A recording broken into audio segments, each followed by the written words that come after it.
Hello, everyone. I'm Judy Sarian, and on behalf of the International Armenian Literary Alliance, the National Association for Armenian Studies and Research, NASER, and the Krikor and Clara Zohrab Information Center, I'd like to welcome all of you to Literary Lights 2025.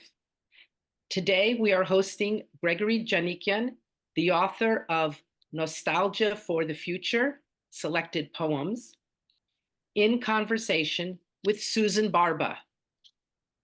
The books are available at the Nasser bookstore, online or in person, and through yalazbookshop.org shop. Susan Barba is the editor of American Wildflowers, a literary field guide, published in 2022. This is a stunning book which I refer to over and over again. It was the winner of the 2023 American Horticultural Society Award. Susan is the author of two books of poetry, Fair Sun, published in 2017, and Geode in 2020, which is a finalist for the New England Book Awards and the Massachusetts Book Awards. Susan has received fellowships from the MacDowell Colony and Yaddo, and her poems have been translated into Armenian, German, Romanian, and Swedish. She works as a senior editor for New York Review Books. Now I'll turn the program over to Susan. Thank you so much, Judy.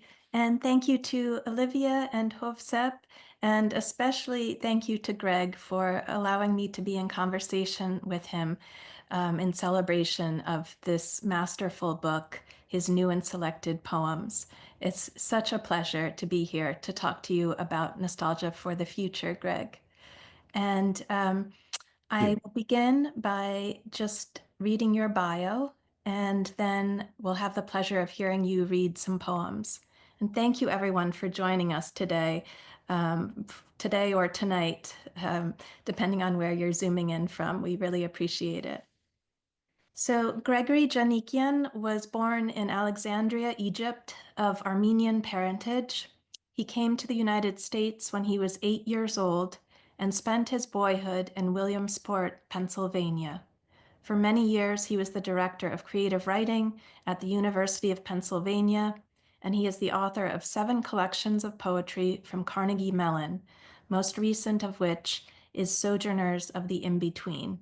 And then, of course, this new and selected poems, Nostalgia for the Future. His poems have appeared in numerous journals and in many anthologies, including Best American Poetry, Good Poems, American Places, Killer Verse, Poems of Murder and Mayhem, Seriously Funny, Becoming America's 4 Centuries of Immigrant Writing, Poem in Your Pocket, which is a wonderful little book by the Academy of American Poets, Language for a New Century, Contemporary Poetry from the Middle East, Asia, and Beyond, and 180 more extraordinary poems for every day. And I read all of these because they give you a real sense of the different themes and subjects that Greg writes about, in addition to being an impressive list of publications and anthologies. So I have just so enjoyed spending time with this new and selected poems. A great congratulations to you again, Greg. This is such a life work, and there are 7 poems, selections from 7 books in this new and selected. So you'll have a real range of Greg's writing. I think he'll be reading from just several of those books. Let's see. The new poems that are in there, his book Falling Deeply into America, which was published in 1989. The book So I Will Till the Ground, published in 2007. And Sojourners of the In-Between, the most recent individual volume from 2020. So Greg, I will turn it over to you to kick us off with your reading. Well, thank you very much, Susan, and thank you for having this conversation with me. I'm very grateful for your presence. Thank you, Olivia, and thank you, Hofsep. This is a wonderful thing that you have done, and I'm very grateful to you as well. I'm going to read initially 5 poems. I'm going to start with a poem about Alexandria, since that's where I was born. The poem is called Alexandria, 1953. You could think of sunlight glancing off the minarets. You could think of guavas and figs and the whole marketplace filled with a sumptuous din of haggling. But you could not think of Alexandria without the sea, and the sea turquoise and shimmering without the white city rising before it. Even on the back streets, you could find it on you can feel it on your skin. You could smell it in the aroma of dark coffee, spiced meat. You looked at the sea and you heard the wail of an Arab woman singing or praying. If, as I can now, you could point to the North Atlantic, swollen and dark as it often is, you might say, here lies wrath, or truly God is great. You could season a Puritan soul by it. But you could fall into the Mediterranean as though you were falling into a blue dream, gauzy, half unreal for its loveliness. It was deceptively calm and luxurious. At Stanley Bay, you could float on your back and watch the evening sun color the city a faint rose. You could drown, it was said, almost without knowing it.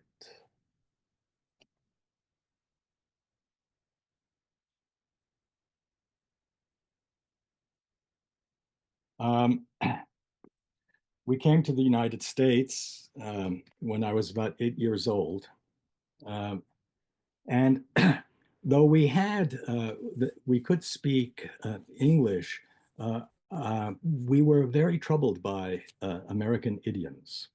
And this is a poem called Immigrant Picnic, which explores that. It's the 4th of July. The flags are painting the town. The plastic forks and knives are laid out like a parade. And I'm grilling. I've got my apron. I've got potato salad, macaroni, relish. I've got a hat shaped like the state of Pennsylvania.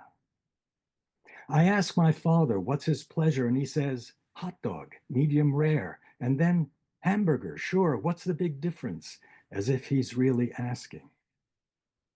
I put on hamburgers and hot dogs, slice up the sour pickles and Bermudas, uncap the condiments. The paper napkins are fluttering away like lost messages. You're running around, my mother says, like a chicken with its head loose.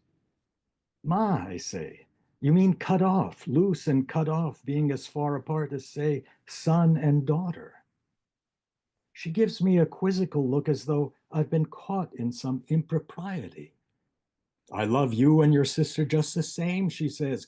Sure, my grandmother pipes in, you're both our children, so why worry? That's not the point, I begin telling them, and I'm comparing words to fish now, like the ones in the sea at Port Said, or like birds among the date palms by the Nile, unrepentantly elusive, wild. Sonia, my father says to my mother, what the hell is he talking about? He's on a ball, my mother says. That's roll, I say, throwing up my hands, as in hot dog, hamburger, dinner roll. And what about roll out the barrels, my mother asks, and my father claps his hands. Why, sure, he says, let's have some fun, and launches into a polka, twirling my mother around and around like the happiest top. And my uncle is shaking his head, saying, you could grow nuts listening to us. And I'm thinking of pistachios in the Sinai, burgeoning without end, pecans in the south, the jumbled flavor of them suddenly in my mouth, wordless, confusing, crowding out everything else.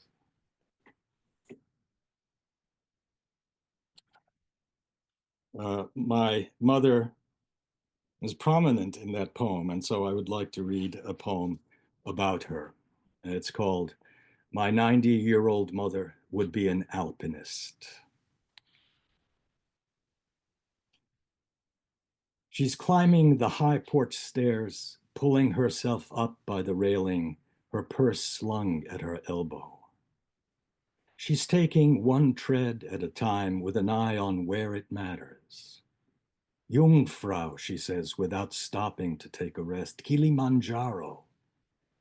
I hear her humming a song she's known from childhood, little marionettes about to dance, bowing and curtsying at the edge of a precipice. Nothing will ever replace the magnolia that shades the porch, that half shades her now in her greenness. I've offered her my arm, but she loves saying the name of each difficult mountain, feeling the slant. There is no moment that holds her as well as this one, the body rising from the shadow body behind it. Mont Blanc, she says, Aconcagua, lifting herself one tread at a time. Let the mountain monasteries far off sound their bells, the alpenglow shine in the distance like stained glass. Here, too, where steepness is a stairway leading only to my front door, each breath is hard-won and holy, every step a kind of prayer.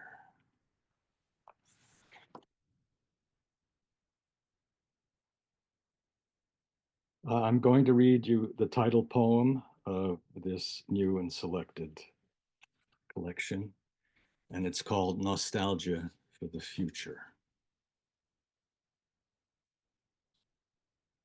At what point in your life did disappointment shake your hand and say, "We're glad you could join us. Please find your seat"? You look at a photograph of your younger self, buoyant and unscarred, the future opening up its arms to you like wings that could hold you forever. You're too restless to sit. You don't want to shake hands with anything. All you want to do is walk maybe beside a row of tulips because they hold the rain in their cupped petals, and what is more transfiguring than the baptism of water? You're thinking there's an angel walking beside you, asking you what you want. It's not the season for angels. If you need one, you'll have to wait like all the rest. Someone you don't recognize is waiting for you at the next corner, but you don't mind strangers now who might make you feel you're entering into their different stories. You're a storyteller too, with a sudden nostalgia for the future. You're walking headlong into the next moment. Remember, nanoseconds away from the you who has no memory of you or your disenchantments. A faint glimmer just beyond reach, ghost body pointing in every direction. Someone who could be anyone, even you. And I'll finish with a poem called Later Years, and I'd like to dedicate this to my wife, with whom I've been married for 44 years. Later Years. Sometimes a sadness comes over me, and I think a house with its dark roof and windows has entered our lives, and the wine-glass elms have disappeared from the street of dreams. I should not be leafing through our address book with the many crossed out names, the pile of letters marked undeliverable. I should not be imagining that the birthday lilies you brought me yesterday have already begun to droop. Where is that photograph I love of us, or rather of our younger versions, sitting by a fountain in our summery selves, the water behind us arcing from a fish's mouth, as if the fish held a river inside it. It's been years since we felt so inexhaustible. Still, there you are walking down the porch steps in your bathrobe to get the morning paper, even in snow, even on your one good knee. It's remarkable how we've come this far, your hands holding the news of the day as if we were part of it. The sun polishing the kitchen floor, the toaster tinging its bell. I wish it could stay like this. I wish goodbye were an archaic word we could cross out without consequences, something left over from the old languages. All the headlines have an ache to them. All the stories keep holding out for a better ending. And here we are, having our breakfast cherries before all the trees have been sheared away. Here's the honey I pass to you, love. Honey made from 1,000 bees, tonguing 1,000,000 flowers of sweet clover.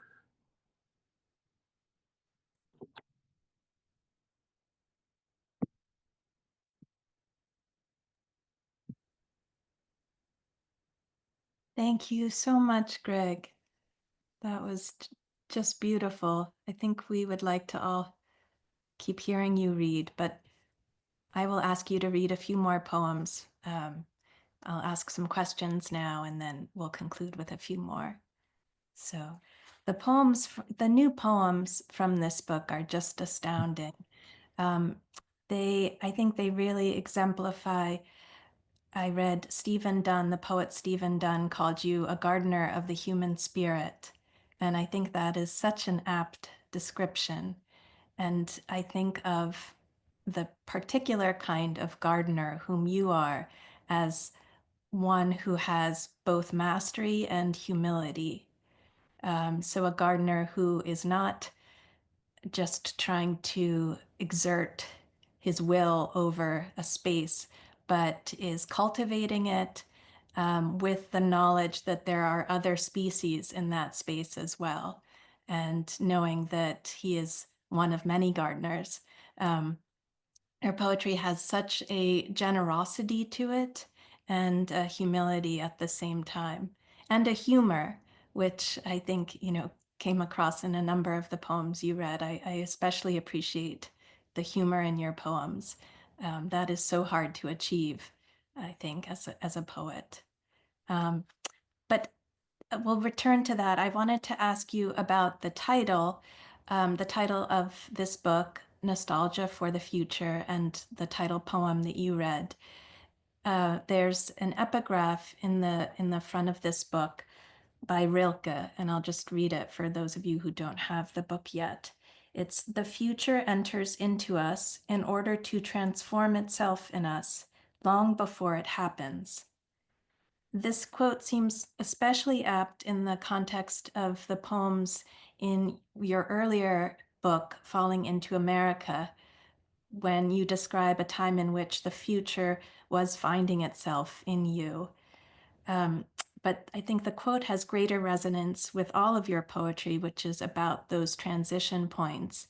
And I'm just going to read a little bit more of the Rilke from which this comes. Quote, "When everything intimate and accustomed is for an instant taken away, and we are alone with the alien thing that has entered into ourself," unquote. So those are moments of tension that, Greg, I think in your poems that create the occasion for the poem. And you don't turn away from those uncomfortable moments of sadness or tension. You turn into them. And this is why your poetry feels so necessary and so clarifying, because we all have those moments, but we turn away from them. We shy away, we hurry on to other things. And your poems do not, they help us through them. So this was my interpretation of the title, and I wondered if there are other ways in which you intended it and wanted to discuss those. Well, thank you very much for that wonderful commentary on my poems. Um, Uh, I do, yes. You're right in saying that I think that the future does enter into us, giving us an intuition, an inclination of what we might become through who we are. I also think, when I use the phrase nostalgia for the future, I also think that the future is one of our great acts of imagination. Here is a space, a time that's not conceived yet, where nothing is happening, and yet we have that in our consciousnesses. And it's it's a place where anything might happen, though nothing has happened yet. Anything might occur. And this notion gives us the latitude, the permission to perhaps shed our old selves, our disappointments, our regrets, our orthodoxies, and move into this space which gives us a chance to renew ourselves and to change ourselves and to transform ourselves. And many people, when you say nostalgia, they think of nostalgia for the past. But a nostalgia for the future is, for me, a very dynamic and fluid and transforming thing. And uh, it gives us a chance to long for that self, which might be deeper, might be more complicated, might be stranger than we've ever thought. I like that. I like that idea. Yes, that comes up in a number of your poems, where you speak of finding the stranger within myself. Yes. Um, or there's one poem, oh, let's see if I can find it. Oh, um, you write about, quote, the way he had to think of himself now as a man with another man inside him he would soon have to bargain with. And there's a sense of um, discomfort, Yeah. perhaps, too, that these aren't always happy surprises. They can be discomforting ones as well. But that's, if you're writing truthfully, that's what you find in the poems. Indeed. Yeah. Yeah. Well, surprises are wonderful. I mean, I think that's why we write poems. At least that's why I do in any event.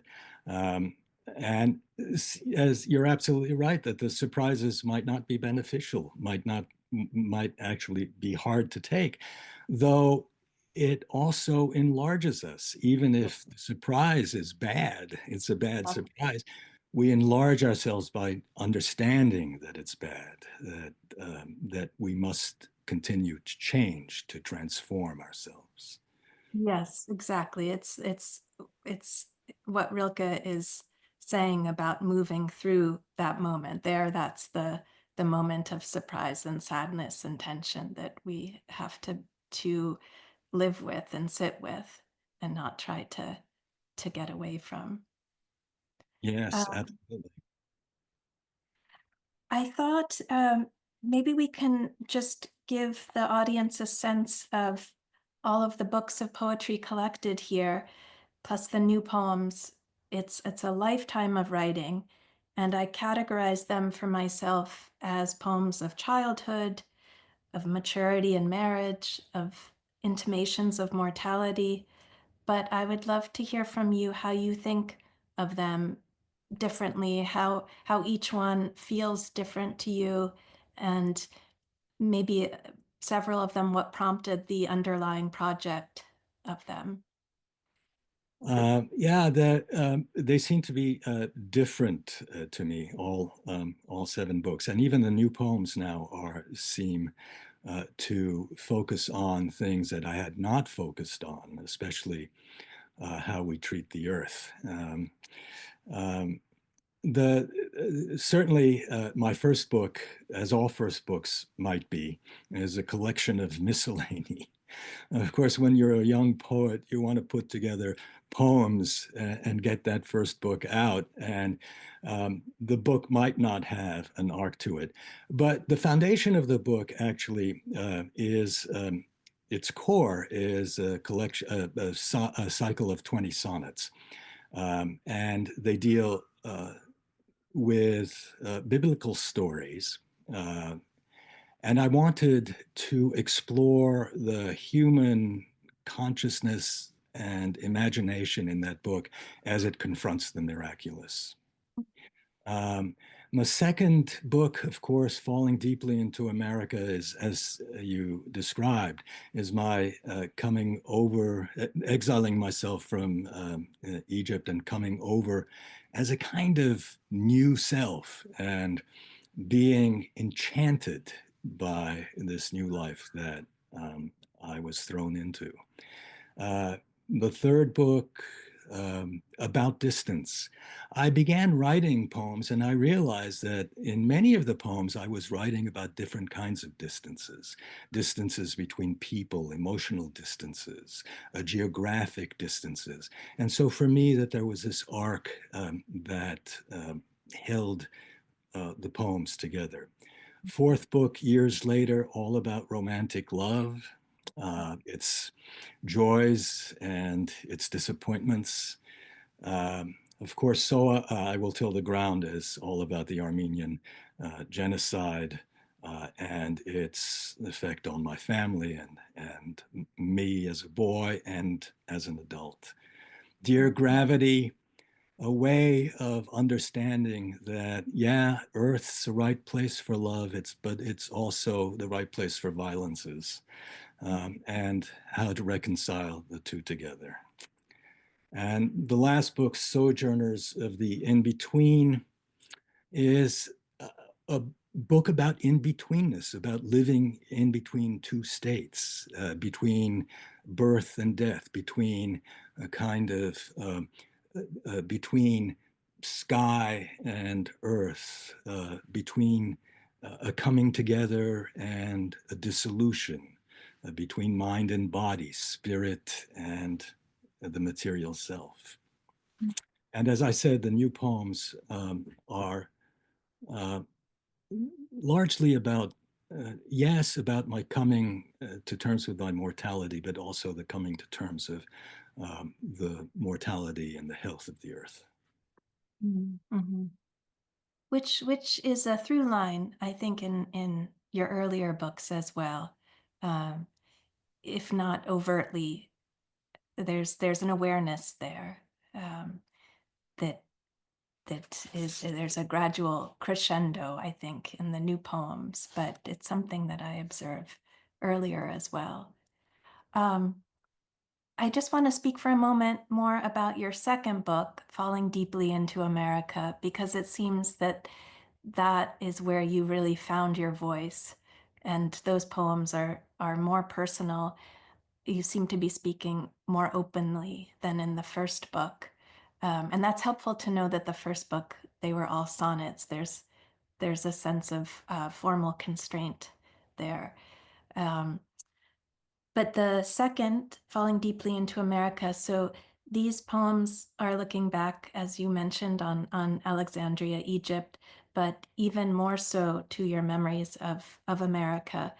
And it struck me that there was no nostalgia for your mother tongue or for your the country in which you were born, but if anything, there was a nostalgia for that first knowledge of America, the firsts of seeing snow and playing baseball and learning English. I just want to quote from this one poem in the elementary choir. How could anyone not think America was exotic when it had Massachusetts and the long tables of Thanksgiving? And how could it not be home if it were the place that love first struck? I love that. It's as if your arrival here was timed to your arrival into yourself as a singular person. And I wonder if this change in country and in language at an impressionable age is tied to your having become a poet. Oh, that's an interesting connection.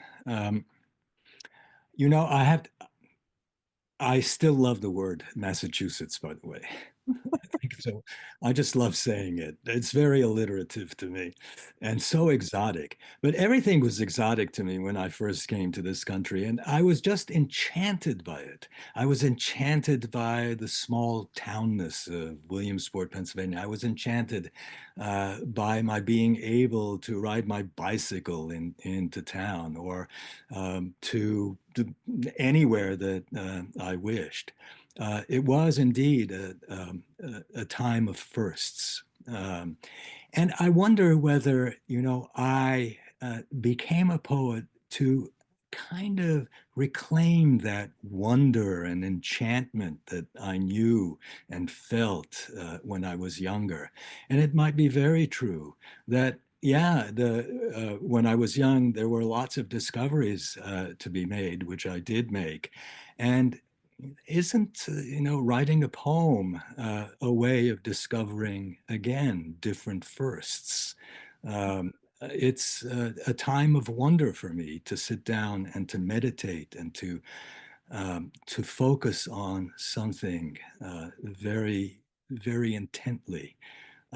Many writers, I'm sure have said that one doesn't know what one feels or thinks until one starts writing. And it's that concentratedness which leads to discoveries that you would otherwise not make. And it may be the sense of the discovery as a wonderment which has led me to continue writing. I love that. Yes, I agree. Maybe we could talk about the fifth book now. So I Will Till the Ground, the Okay. book in which you turn to history and the Armenian genocide specifically. Um, would you like to read some poems from that book? Because it Sure. we haven't heard from that, and I think it we need to in order to have a full sense of your work. Okay, I'll read three poems. One is called. Uh, by the way, I did write this book about the Armenian genocide, but while I was writing it, I was often thinking about all genocides and Oh. all violences done to uh, ourselves and to each other. Um, so many of the genocides have the same kind of results and the same kind of tactics. This one is called The Soldiers, and it has an epigraph by the historian Arnold Toynbee. Their cruelty towards the victims grew greater as their physical suffering grew more intense. They took him out to the pasture and shot him, a bullet to the back of the head. And the death was instant, but it wasn't enough. They weren't satisfied. So they cut off the hands for safekeeping. They ripped out his beard and threw it to the wind like shed fur from an animal. And they said they felt better now. Too bad they hadn't done it sooner when it counted. Though something else was making them irritable, his looking through them maybe with the densest eyes. So they took the eyes, and then the years too, as if he could hear their laughter. And then they decided, why not take his face, the whole of it? And they did, in one piece, and left him open and tipped to the sky, so that his daughters, finding him like that, faceless, barely himself, were almost unable to weep or to anoint with oil or to say, this is ours, until they had turned him over, put him face down, the blood draining into the dirt, and the body, as if asleep and unremarkable, looking like all the others now.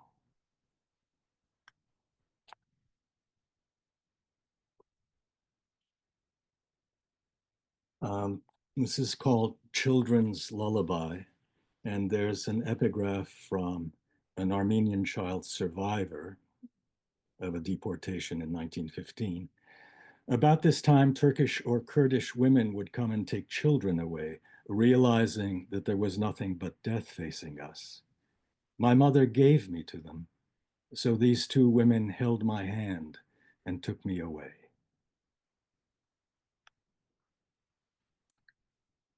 If you're walking for a long time, you can't think about tomorrow.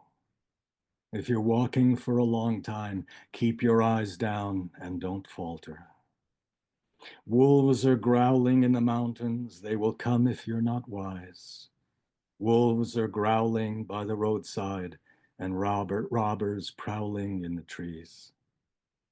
One eye open when you're sleeping, the night has many arms that touch you. One eye open when you're waking, sometimes day itself can snatch you.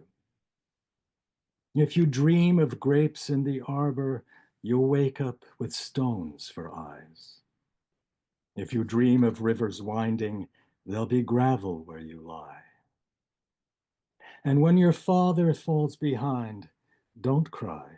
There's always someone else. And when your mother falls behind, don't cry. And then there's no one else. Never ask where you are going. The wind might blow your ashes there. Never ask where you are going. The wind is blowing everywhere. And final poem, Armenian Pastoral, 1915. There's an epigraph by Bruce Murphy. Memory is useless if none of us remembers the same things.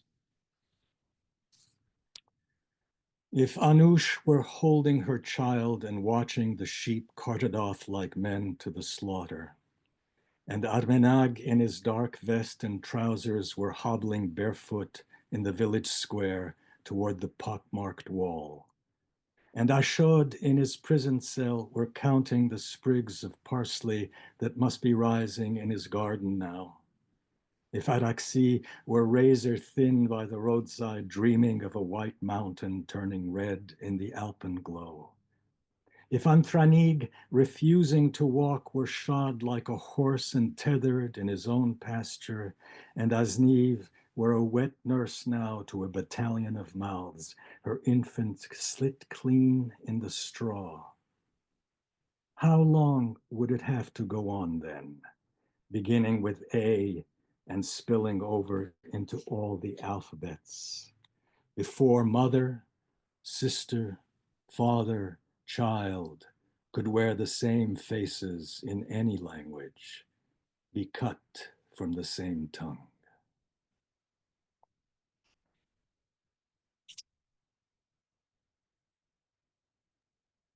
Thank you, Greg.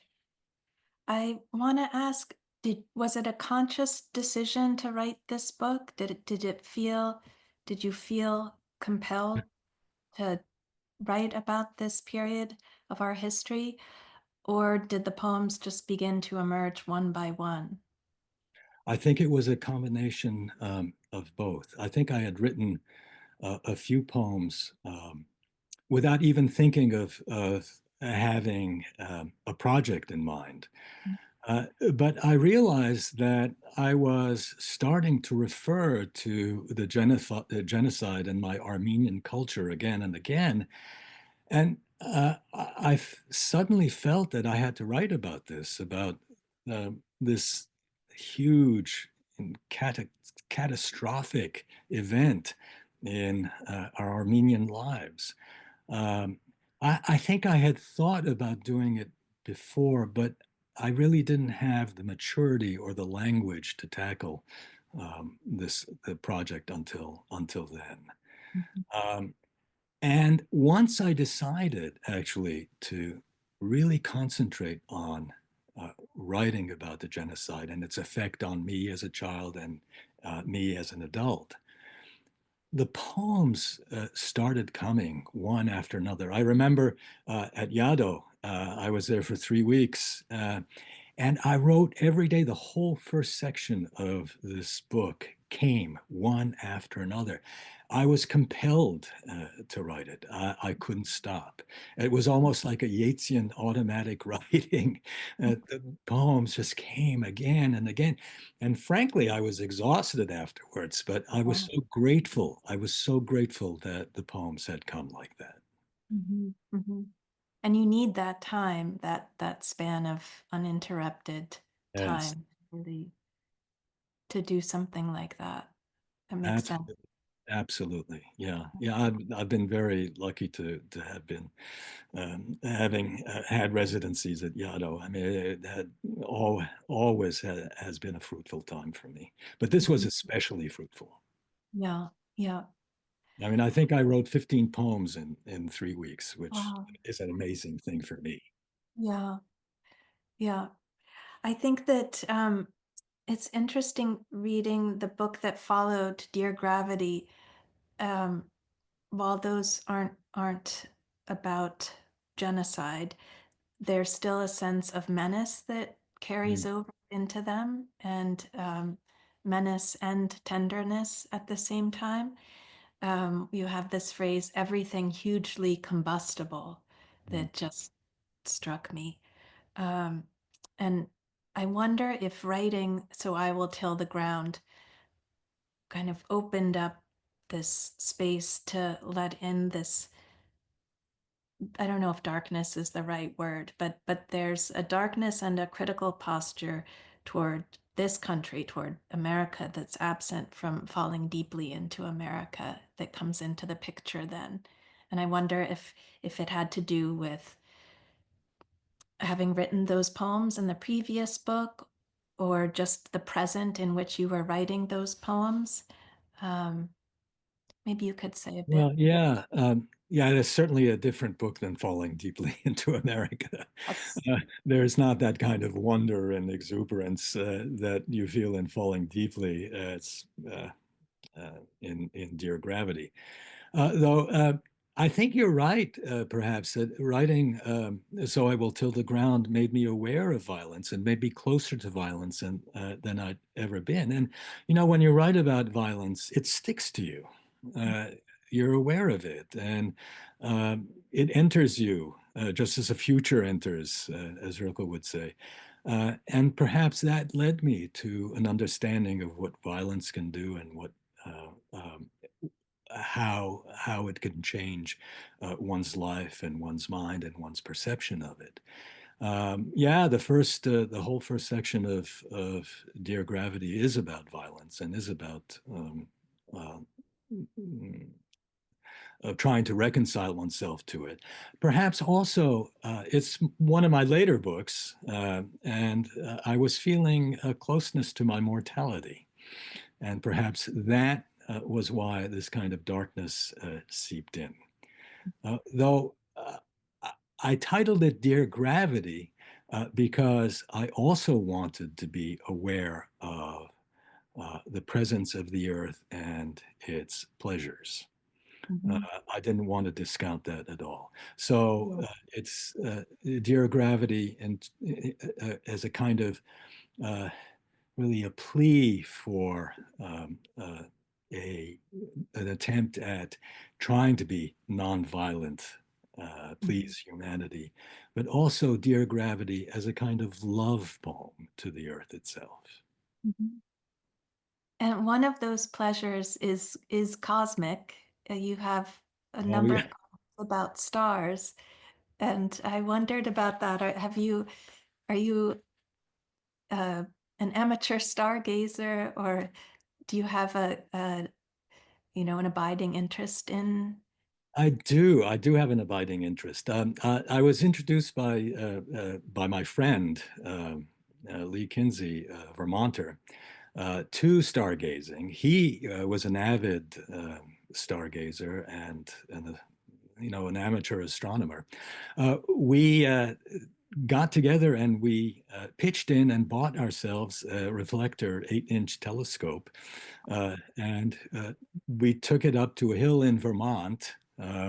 Where the ambient light is less than it is in major cities, and we started looking at stars, and he was naming the constellations and uh, pointing them out to me. It was the first time that I had seen the moons of Jupiter strung out like pearls. It was the first time that I had actually seen the rings of Saturn, not as an illustration, but as a kind of reality.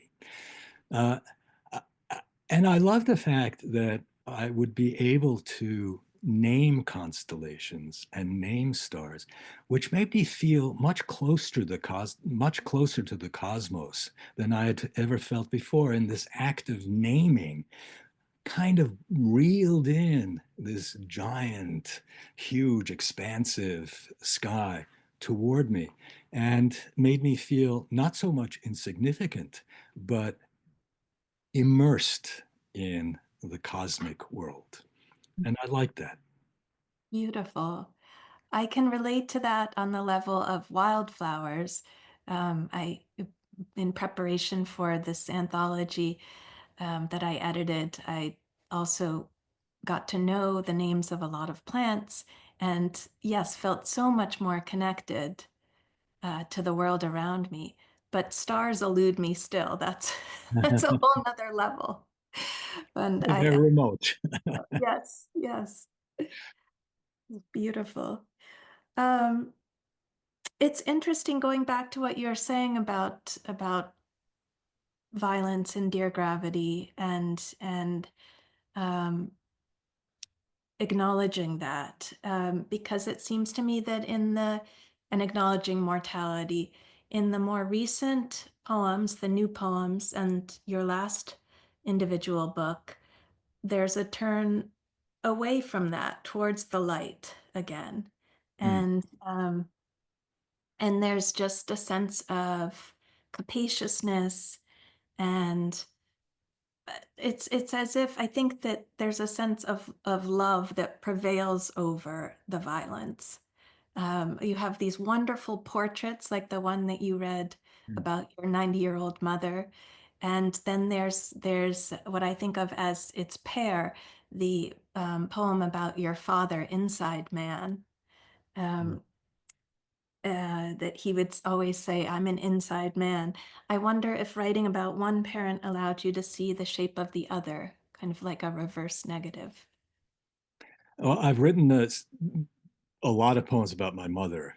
She was a wonderful influence in my life, both because of her grace, because of her ethics, because of her love of poetry, and her generosity and kindness. But I also had to give my father his time as well, his time in my poems. So I did write about him as well.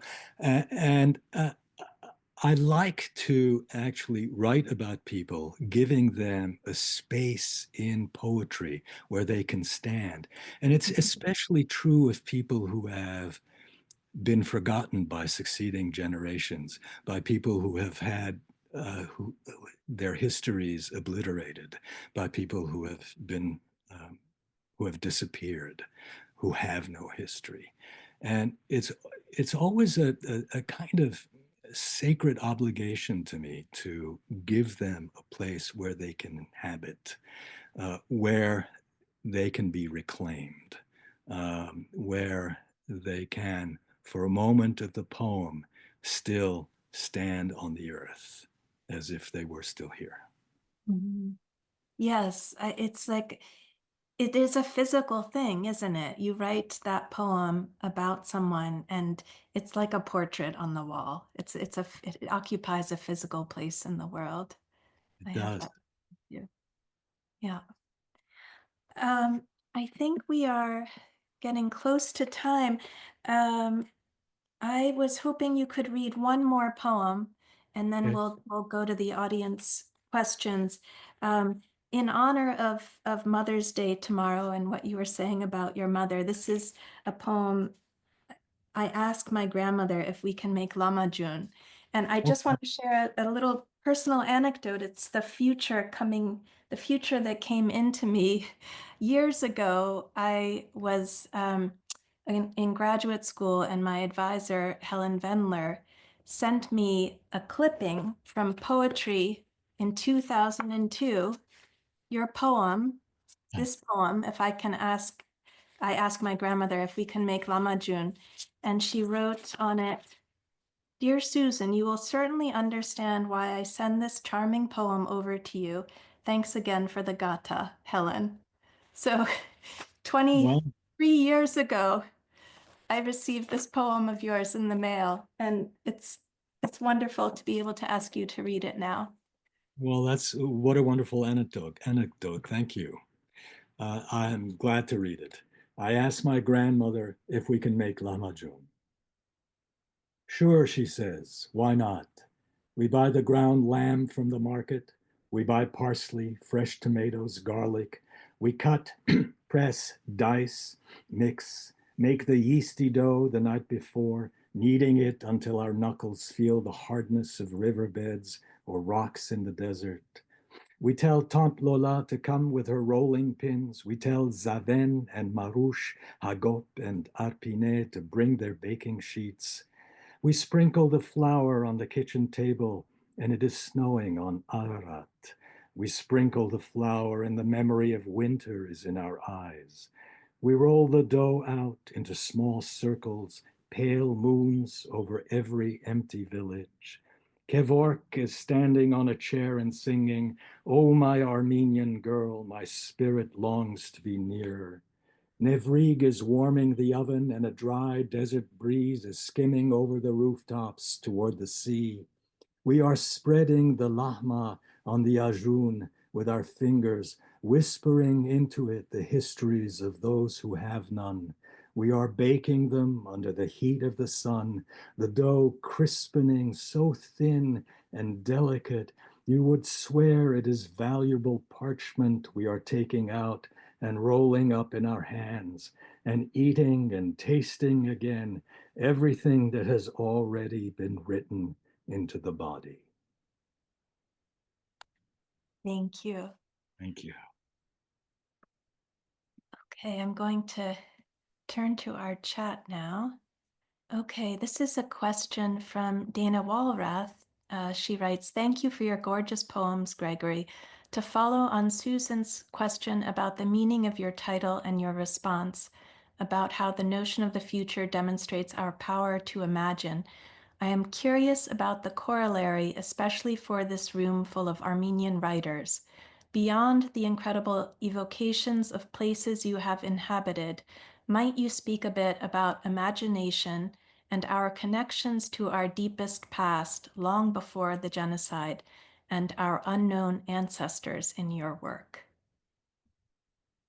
Wow, that's quite a question. It would, yes.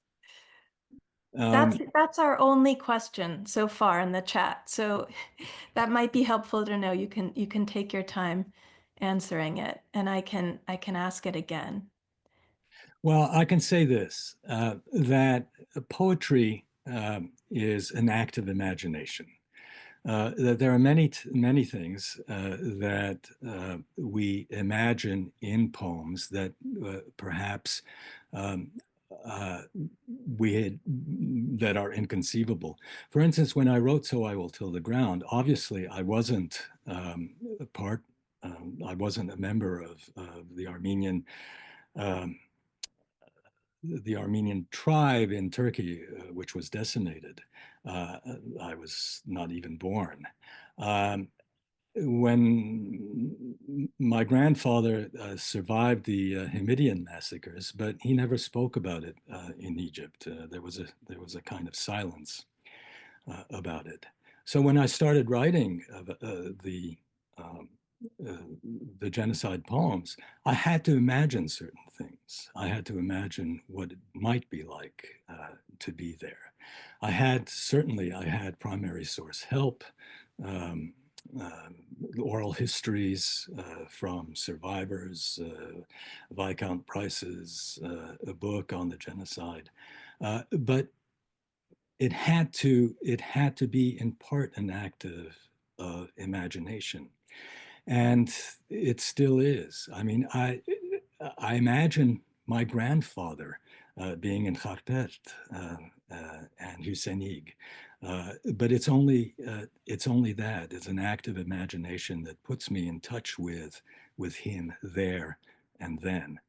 But I think that's what writing and poetry does. And even if you're not writing poetry, the act of imagination gives us an empathetic connection with those things that we don't have a palpable understanding of. It's a wonderful tool. Yes.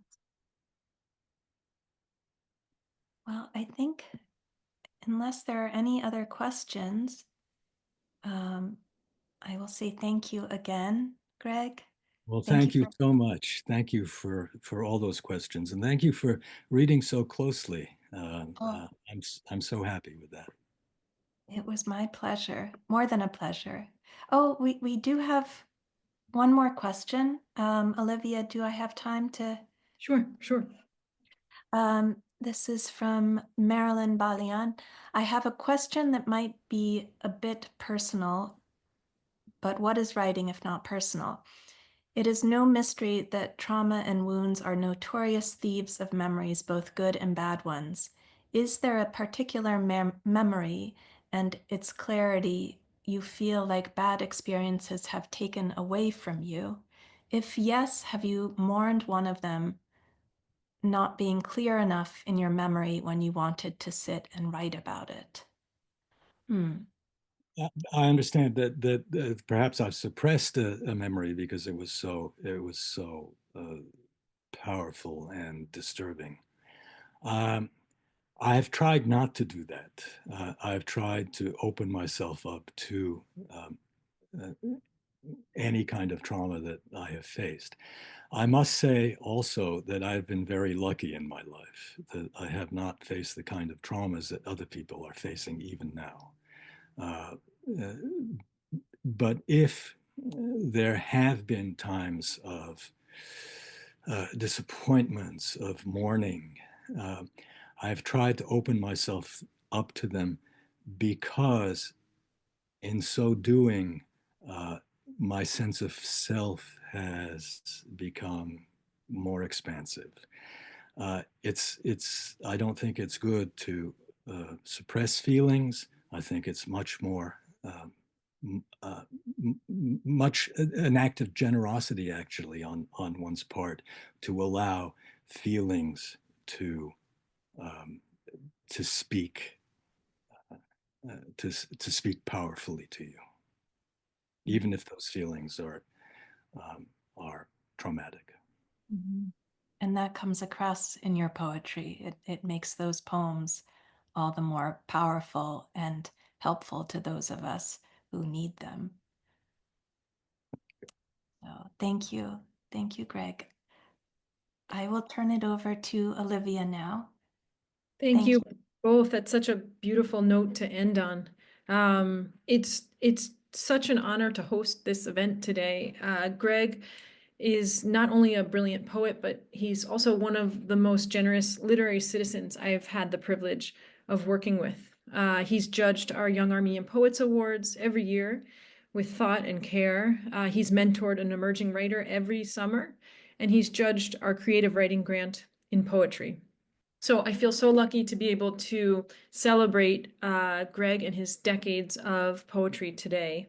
If you haven't already, I strongly encourage you to buy and read Nostalgia for the Future, because as Susan said, it's a lifetime of work. There's so much scope to these collections, but some of my favorite poems are those that reflect on quotidian moments, because after reading, they make me pay attention to the small details of my life. And as Susan said, make me feel connected to the world around me. I remember reading These Are the Gifts about objects Greg's 2-year-old would plant around the house. And the same day I found a toy car in my shoe that my son had put there. So Greg, you have a way of making these small moments beautiful and memorable.